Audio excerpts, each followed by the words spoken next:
El libro de Urantía. Advertencia al lector. El libro de Urantía se encuentra actualmente en proceso de retraducción del original inglés. La presente edición incluye 2 partes totalmente traducidas de nuevo: el prólogo y la parte 4, la vida y enseñanzas de Jesús. El lector observará por ello una serie de cambios de terminología en relación con las partes 1, 2 y 3, aún no traducidas, como por ejemplo, donación en lugar de auto-otorgamiento, Micael en lugar de Mijael, mundos de las mansiones en lugar de mundos de estancia, el origen centro primero en lugar de la primera fuente y centro, etc.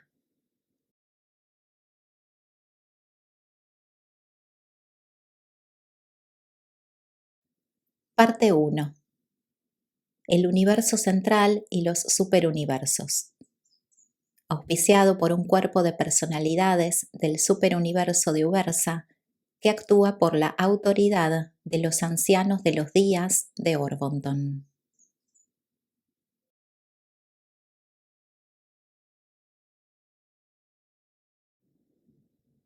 Capítulo 4. La relación de Dios con el universo. El Padre Universal tiene un propósito eterno relacionado con los fenómenos materiales, intelectuales y espirituales del universo de los universos, el cual lleva a cabo durante todo el tiempo. Dios creó los universos por su libre y soberana voluntad, y los creó de acuerdo con su propósito omnisapiente y eterno. Es dudoso que cualquiera, excepto las deidades del paraíso y sus más altos asociados, conozcan gran cosa acerca del eterno propósito de Dios. Incluso los ciudadanos excelsos del paraíso tienen opiniones muy variadas sobre la naturaleza del propósito eterno de las deidades. Es fácil deducir que el propósito de la creación del perfecto universo central de Abona fue puramente la satisfacción de la naturaleza divina. Abona puede servir como el modelo original de creación para todos los demás universos y como la escuela final para los peregrinos del tiempo en su camino al paraíso. Sin embargo, esta creación tan excelsa debe existir fundamentalmente para el placer y la satisfacción de los creadores perfectos e infinitos. El asombroso plan de perfeccionar a los mortales evolutivos y una vez que alcanzan el paraíso y los cuerpos de la finalidad, el proporcionar capacitación ulterior para alguna tarea futura no revelada, parece ser una de las ocupaciones principales de los 7 superuniversos y sus muchas subdivisiones. Pero este proyecto ascensional para la espiritualización y capacitación de los mortales del tiempo y del espacio no es en modo alguno la ocupación exclusiva de las inteligencias del universo. Existen ciertamente muchas otras tareas fascinantes que ocupan el tiempo y canalizan las energías de las huestes celestiales.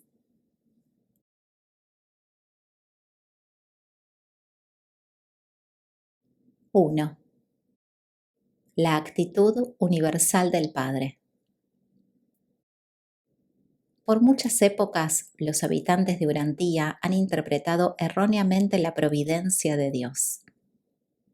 Hay una providencia divina trabajando en vuestro mundo, pero no se trata del ministerio infantil, arbitrario y material que muchos mortales han concebido. La providencia de Dios consiste en las actividades entrelazadas de los seres celestiales y de los espíritus divinos que, de acuerdo con las leyes cósmicas, laboran incesantemente por el honor de Dios y para el desarrollo espiritual de sus hijos en el universo. ¿No podéis vosotros acaso desarrollar vuestro concepto sobre el trato de Dios con el hombre hasta el punto de reconocer que la consigna del universo es progreso? A través de prolongadas edades, la raza humana ha luchado para llegar a su estado actual.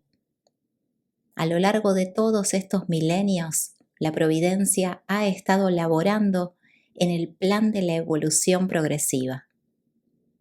Estas dos ideas no son opuestas en la práctica, sino tan solo en los conceptos erróneos del hombre. La providencia divina no se enlista jamás en oposición al verdadero progreso humano, tanto temporal como espiritual. La providencia está siempre de acuerdo con la naturaleza inmutable y perfecta del Supremo Legislador. Dios es fiel y todos sus mandamientos son justos. Su fidelidad se establece en los mismos cielos. Para siempre, oh Señor, tu palabra se ha establecido en los cielos. Tu fidelidad es para todas las generaciones. Tú has cimentado la tierra y permanece. Él es un creador fiel. No hay límites a las fuerzas y personalidades que el Padre puede utilizar para mantener su propósito y sostener a sus criaturas. El Dios eterno es nuestro refugio, y abajo están sus brazos sempiternos. El que habita en el lugar secreto del Altísimo morará bajo la sombra del Todopoderoso. Mirad, el que nos guarda no se adormecerá ni se dormirá. Sabemos que todas las cosas cooperan para bien de los que aman a Dios, porque los ojos del Señor están sobre los justos y sus oídos atentos a sus oraciones. Dios sostiene todas las cosas por la palabra de su poder. Y cuando nacen nuevos mundos, envía a sus hijos y son creados. Dios no solo crea, sino que los preserva a todos. Dios constantemente sostiene todas las cosas materiales y a todos los seres espirituales. Los universos son eternamente estables. Existe estabilidad en medio de una inestabilidad aparente. Existe un orden y una seguridad subyacentes en medio de los solevantamientos de la energía y los cataclismos físicos de los dominios estelares. El Padre Universal no se ha retirado de la administración de los universos. Él no es una deidad inactiva. Si Dios dejara de ser el sustentador presente de toda la creación, habría inmediatamente un colapso universal. Excepto Dios, no habría tal cosa como la realidad. En este mismo momento, así como durante las remotas eras del pasado y en el futuro eterno, Dios sigue sustentando. El alcance divino se extiende alrededor del círculo de la eternidad. Al universo no se le da cuerda como un reloj que anda por tiempo determinado y luego cesa de funcionar. Todas las cosas están siendo constantemente renovadas. El Padre incesantemente derrama energía, luz y vida. La obra de Dios es tan literal como espiritual. Él extiende el norte sobre el espacio vacío y suspende la tierra sobre la nada. Un ser de mi orden puede descubrir la armonía última y detectar una coordinación profunda y vasta en los asuntos rutinarios de la administración universal. Muchas cosas que aparecen desconectadas y fortuitas al pensamiento mortal se muestran ordenadas y constructivas a mi comprensión. Pero ocurren en el universo muchas cosas que yo no comprendo plenamente. Durante mucho tiempo he estudiado y tengo cierto conocimiento sobre las fuerzas, energías, mentes, morontías, espíritus y personalidades reconocidas de los universos locales y de los superuniversos.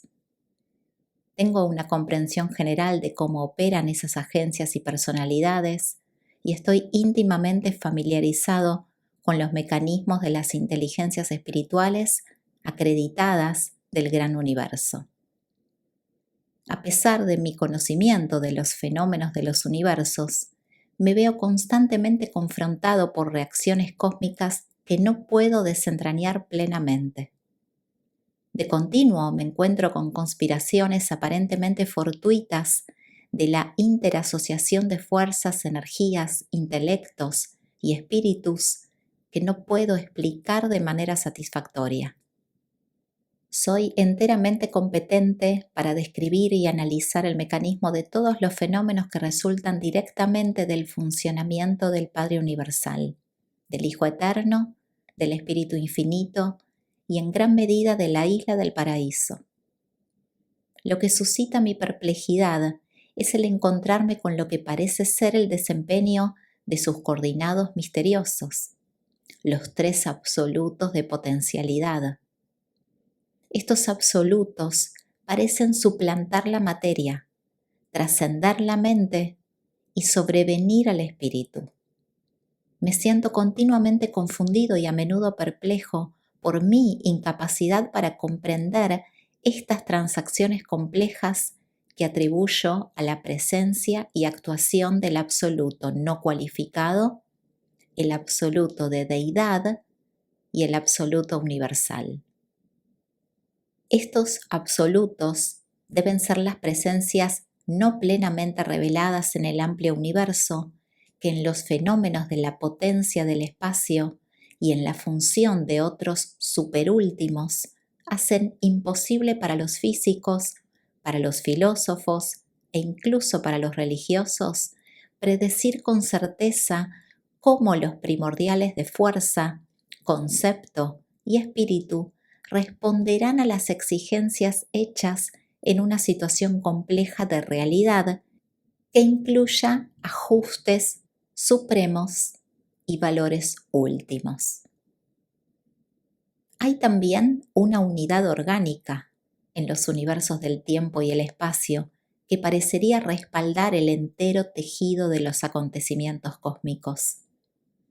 Esta presencia viviente del Ser Supremo evolutivo, esta inmanencia del incompleto proyectado, se manifiesta inexplicablemente de cuando en cuando, por lo que parece ser una asombrosa y fortuita coordinación de acontecimientos en el universo aparentemente desconectados.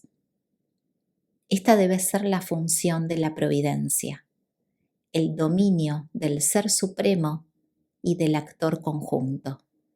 Me inclino a creer que es precisamente este extendido control, generalmente irreconocible, de la coordinación y la interasociación de todas las fases y formas de la actividad universal que hace que una mezcla tan abigarrada y aparentemente tan confusa de fenómenos físicos, mentales, morales y espirituales funcione tan inequívocamente para la gloria de Dios y para el bien de hombres y ángeles.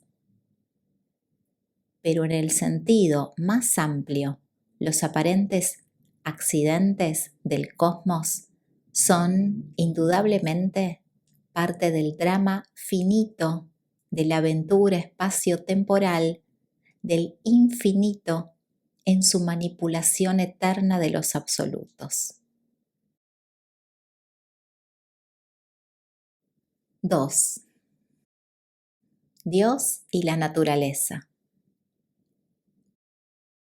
La naturaleza es, en un sentido limitado, el hábito físico de Dios. La conducta o acción de Dios se cualifica y se modifica provisionalmente por los planes experimentales y los modelos evolutivos de un universo local, una constelación, un sistema o un planeta. Dios actúa de acuerdo con una ley bien definida, invariable e inmutable a lo largo y a lo ancho del vasto universo maestro, pero modifica sus esquemas de acción a fin de contribuir a la conducta coordinada y equilibrada de cada universo, constelación, sistema, planeta y personalidad, de acuerdo a los objetos propósitos y planes locales de los proyectos finitos de desarrollo evolutivo. Por consiguiente, la naturaleza, tal como la entiende el hombre mortal, comprende los cimientos subyacentes y el antecedente fundamental de una deidad incambiable y sus leyes inmutables, modificadas, fluctuantes y experimentando trastornos causados por el mecanismo de los planes, propósitos, normas y condiciones locales que el universo, la constelación, el sistema y las fuerzas y personalidades planetarias locales han inaugurado y están llevando a cabo. Por ejemplo, así como se han decretado las leyes de Dios en Nevadón, estas son modificadas por los planes establecidos por el Hijo Creador y el Espíritu Creativo de este universo local. Además, por los errores, incumplimientos e insurrecciones de algunos seres residentes en vuestro planeta y pertenecientes a vuestro inmediato sistema planetario de Satanía, también han influido en la operación de estas leyes. La naturaleza es la resultante espacio-temporal de dos factores cósmicos. Primero, la inmutabilidad, perfección y rectitud de la deidad paradisíaca. Y segundo, los planes experimentales, los errores de ejecución, los errores de rebeldía, el desarrollo incompleto y la imperfección de la sabiduría de las criaturas extraparadisíacas, desde las más elevadas hasta las más bajas. La naturaleza, por lo tanto, trae un hilo de perfección uniforme, invariable, majestuoso y maravilloso desde el círculo de la eternidad. Pero en cada universo, en cada planeta y en cada vida individual, esta naturaleza es modificada, cualificada y acaso desfigurada por las acciones, los errores y las deslealtades de las criaturas de los sistemas y universos evolutivos. Y por consiguiente, la naturaleza debe ser siempre de ánimo cambiante y aparentemente caprichoso, aunque de fondo estable, y debe variar de acuerdo con los procedimientos operativos en un universo local. La naturaleza es la perfección del paraíso dividida por la índole incompleta, la maldad y el pecado de los universos inconclusos. Este cociente expresa, pues, lo perfecto y lo parcial, lo eterno y lo temporal.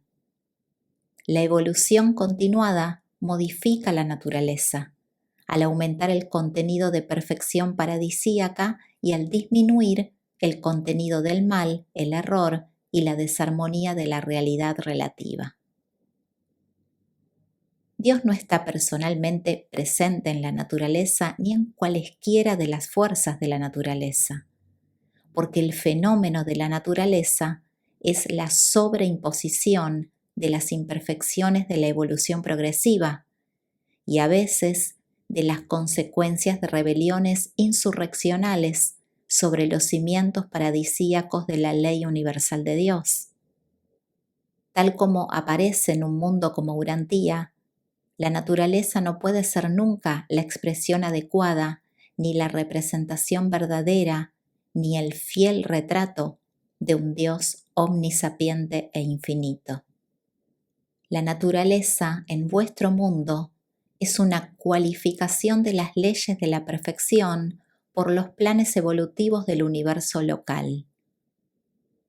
¡Qué farsa adorar la naturaleza porque en un sentido limitado cualificado está penetrada por Dios, por ser una fase del poder universal y por lo tanto divino! La naturaleza también es una manifestación inconclusa e incompleta de las elaboraciones imperfectas del desarrollo, crecimiento y progreso de un experimento universal de evolución cósmica. Los defectos aparentes del mundo natural no son indicios de ningún defecto correspondiente en el carácter de Dios. Más bien, las imperfecciones que se observan son meramente las inevitables y momentáneas interrupciones en la proyección de una película infinita. Son estas mismas interrupciones, defectos, de la continuidad perfección, las que permiten que la mente finita del hombre material obtenga una visión fugaz de la realidad divina en el tiempo y en el espacio. Las manifestaciones materiales de la divinidad parecen defectuosas en la mente evolutiva del hombre, solo porque el hombre mortal persiste en visualizar los fenómenos de la naturaleza a través de los ojos naturales, por medio de la visión humana, sin la ayuda de mota morontiana ni de la revelación, su sustituto compensatorio en los mundos del tiempo. Y la naturaleza está desfigurada, su hermoso rostro marcado, sus rasgos marchitos por la rebelión, la mala conducta, los malos pensamientos de miríadas de criaturas que son parte de la naturaleza, pero que han contribuido a su desfiguración en el tiempo. No, la naturaleza no es Dios. La naturaleza no es objeto de adoración.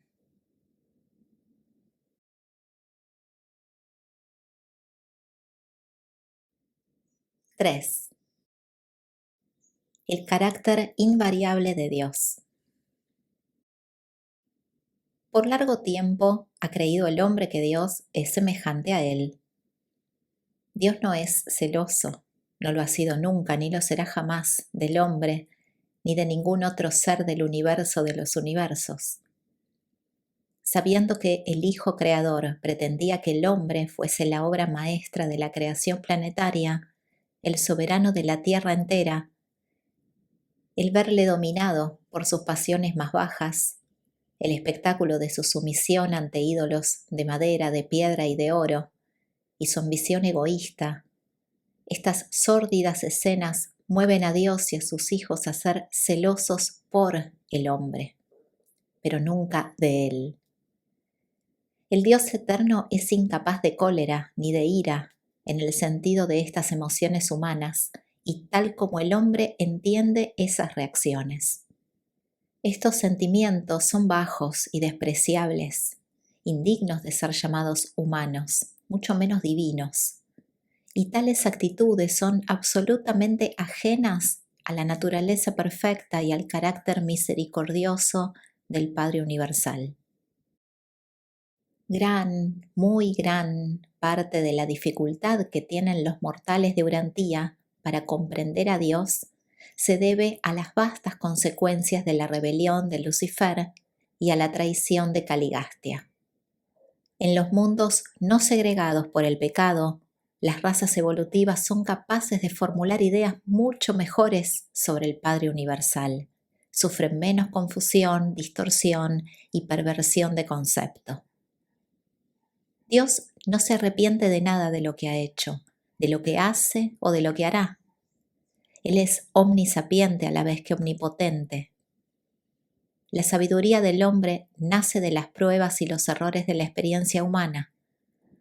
La sabiduría de Dios consiste en la perfección no cualificada de su infinito discernimiento universal. Y este preconocimiento divino dirige eficazmente la libre voluntad creadora. El Padre Universal nunca hace nada que cause posteriormente dolor o arrepentimiento. Pero las criaturas volitivas planeadas y hechas por sus personalidades creadoras en los universos remotos, a veces, por su infortunada elección, producen emociones de pesar divino en las personalidades de sus padres creadores. Pero aunque el Padre nunca comete errores, ni abriga arrepentimientos, ni experimenta dolor, es un ser con afecto de padre, y su corazón indudablemente se acongoja cuando sus hijos no consiguen alcanzar los niveles espirituales que son capaces de lograr con la ayuda que tan libremente se les ha brindado mediante los planes de desarrollo espiritual y la política de ascensión de los mortales de los universos. La bondad infinita del Padre está fuera de la comprensión de la mente finita del tiempo. De aquí que siempre deba proveerse un contraste comparativo con el mal, no el pecado, para demostrar efectivamente todas las fases de la bondad relativa. El imperfecto discernimiento mortal puede entender la perfección de la bondad divina solamente por su contraste, asociación con la imperfección relativa en las relaciones del tiempo y la materia en los movimientos del espacio. El carácter de Dios es infinitamente superhumano. Por lo tanto, dicha naturaleza de divinidad debe personalizarse, como lo hacen los hijos divinos, antes de que pueda ser comprendida siquiera por la fe en la mente finita del hombre.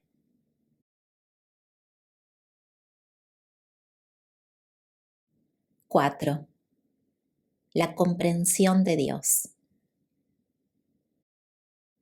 Dios es el único ser estacionario, autocontenido e inmutable en la totalidad del universo de los universos, que no tiene exterior, más allá, pasado ni futuro. Dios es energía con propósito, espíritu creador y voluntad absoluta. Y estos atributos son autoexistentes y universales.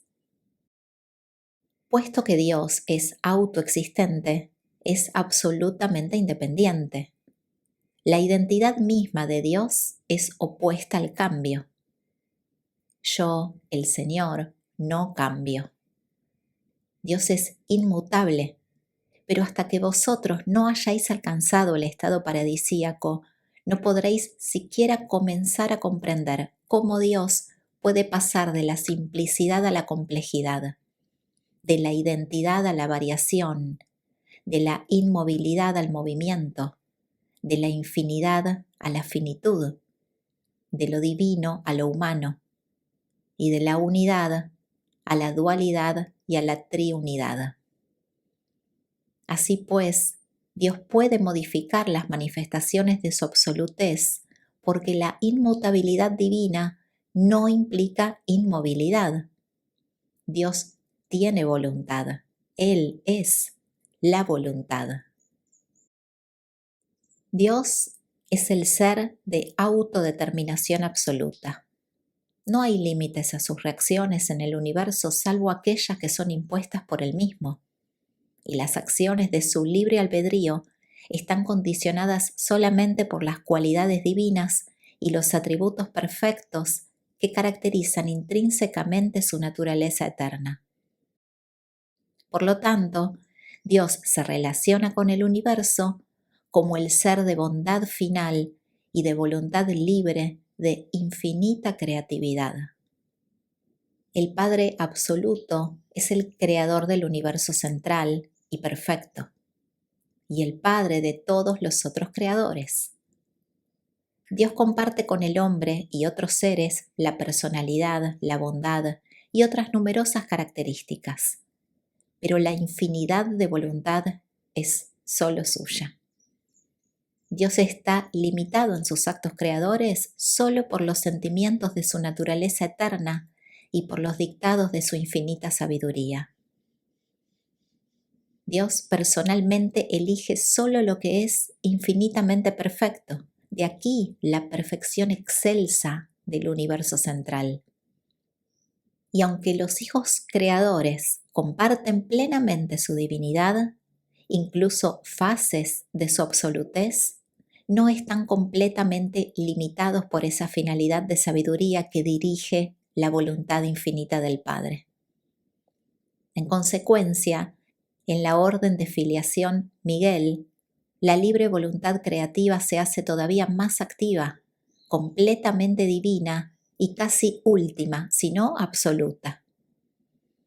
El Padre es infinito y eterno, pero negar la posibilidad de su autolimitación volitiva llevaría a la negación del concepto mismo de su absolutez volicional. La absolutez de Dios penetra los 7 niveles de la realidad universal, y la totalidad de esta naturaleza absoluta está sujeta a la relación del Creador con su familia de criaturas en el universo. La precisión puede caracterizar la justicia trinitaria en el universo de los universos, pero en todas sus vastas relaciones de familia con las criaturas del tiempo, el Dios de los universos es gobernado por el sentimiento divino. En primer y último término, eternamente, el Dios infinito es un Padre. De todos los títulos posibles por los cuales podría ser conocido con propiedad, he sido instruido a describir al Dios de toda la creación como el Padre universal. En Dios, el Padre, las acciones de su libre voluntad no están regidas por el poder, ni están orientadas solamente por el intelecto. La personalidad divina está definida como consistente en espíritu y manifestándose a los universos como amor. Por tanto, en todas sus relaciones personales con las personalidades de las criaturas de los universos, la primera fuente y centro es siempre y permanentemente un Padre amante. Dios es un Padre en la más elevada acepción del término. Está eternamente motivado por el perfecto idealismo del amor divino, y esa tierna naturaleza encuentra su expresión más robusta y su satisfacción más grande en amar y ser amado. En la ciencia, Dios es la primera causa. En la religión, el Padre universal y amante. En la filosofía, el único ser que existe por sí mismo, que no depende de ningún otro ser para existir, sino que magnánimamente les confiere realidad de existencia a todas las cosas y todos los otros seres. Pero hace falta la revelación para mostrar que la primera causa de la ciencia y la unidad autoexistente de la filosofía son el Dios de la religión, pleno de misericordia y bondad y comprometido a realizar la eterna supervivencia de sus hijos en la tierra. Anhelamos el concepto del infinito, pero adoramos la experiencia idea de Dios, nuestra capacidad de percibir en cualquier momento y lugar los factores de personalidad y divinidad de nuestro concepto más elevado de la deidad. La conciencia de una vida humana victoriosa en la tierra nace de esa fe de la criatura que se atreve a desafiar cada recurrente episodio de la existencia cuando se enfrenta con el pavoroso espectáculo de las limitaciones humanas con la firme declaración: aunque yo no pueda hacer esto, en mí vive alguien que puede y que lo hará, una parte del Padre absoluto del universo de los universos. Y esa es la victoria que sobrecoge al mundo. Aún vuestra fe.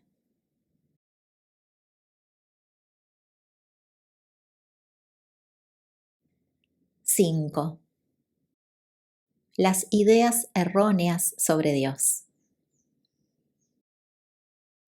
La tradición religiosa es el registro imperfectamente preservado de las experiencias de los hombres de pasadas edades que conocían a Dios, pero tales registros no son confiables como guías para la vida religiosa, ni como fuentes de verdadera información acerca del Padre Universal. Invariablemente se han alterado estas creencias antiguas por el hecho de que el hombre primitivo era un fabricante de mitos. Una de las fuentes principales de confusión en Urantía respecto a la naturaleza de Dios proviene de que vuestros libros sagrados no fueron capaces de distinguir claramente entre las personalidades de la Trinidad del paraíso y entre la deidad paradisíaca y los creadores y administradores del universo local. Durante las pasadas dispensaciones de comprensión parcial, vuestros sacerdotes y profetas fueron incapaces de distinguir entre los príncipes planetarios, los soberanos de sistemas, los padres de constelaciones, los hijos creadores, los gobernantes de los superuniversos, el Ser Supremo y el Padre Universal.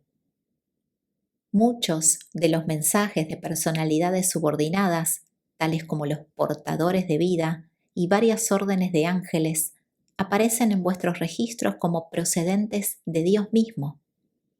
El pensamiento religioso en Urantía aún confunde las personalidades asociadas de la deidad con el propio Padre Universal, de manera que se incluyen todos bajo un solo apelativo. El pueblo de Urantía sigue padeciendo la influencia de los conceptos primitivos de Dios. Los dioses desencadenados en la tormenta, que hacen temblar la tierra en su cólera y destruyen a los hombres en su ira, que manifiestan su descontento con carestías e inundaciones. Estos son los dioses de la religión primitiva, no son los dioses que viven y rigen los universos. Estos conceptos son una reliquia de los tiempos en que los hombres suponían que el universo estaba sujeto a los caprichos y al dominio de estos dioses imaginarios. Pero el hombre mortal está comenzando a darse cuenta que vive en un dominio de relativa ley y orden en lo concerniente a las directrices administrativas y a la conducta de los creadores supremos y de los controladores supremos. La idea bárbara de apaciguar a un dios airado, de propiciar a un señor ofendido, de ganar el favor de la deidad mediante sacrificios y penitencias, e incluso por el derramamiento de sangre, representa una religión completamente pueril y primitiva, una filosofía indigna de una época esclarecida de ciencia y verdad. Tales creencias son absolutamente repulsivas a los seres celestiales y a los mandatarios divinos que sirven y reinan en los universos. Es una afrenta a Dios creer, sostener o enseñar que debe derramarse sangre inocente a fin de ganar su favor o conjurar la ficticia ira divina. Los hebreos creían que sin derramamiento de sangre no había remisión de los pecados. No se habían liberado de la idea antigua y pagana de que los dioses no se pueden apaciguar sino por el espectáculo de la sangre, aunque Moisés hizo un avance notable al prohibir los sacrificios humanos y sustituirlos, en la mente primitiva de los beduinos infantiles que lo seguían, por el sacrificio ceremonial de animales. El otorgamiento de un hijo paradisíaco a vuestro mundo era inherente a la situación de clausura de una era planetaria. Era inescapable y no fue hecho necesario para ganar el favor de Dios. Esta encarnación resultaba ser también el último acto personal de un hijo creador en la larga aventura de obtener la soberanía experiencial de su universo. ¡Qué distorsión del carácter infinito de Dios! Esta doctrina de que su corazón paterno, en toda su austera frialdad y dureza, permanecía tan indiferente ante los infortunios y penas de sus criaturas, que sus tiernas misericordias no se derramaron sino cuando vio a su hijo inocente sangrante y moribundo en la cruz del Calvario. Pero los habitantes de Urantía han de llegar a liberarse de estos antiguos errores y de estas supersticiones paganas respecto de la naturaleza del Padre Universal. La revelación de la verdad acerca de Dios está comenzando a aparecer, y la raza humana está destinada a conocer al Padre Universal en toda esa belleza de carácter y hermosura de atributos que tan magistralmente describió el Hijo Creador, que residió en Urantía como el Hijo del Hombre y el Hijo de Dios.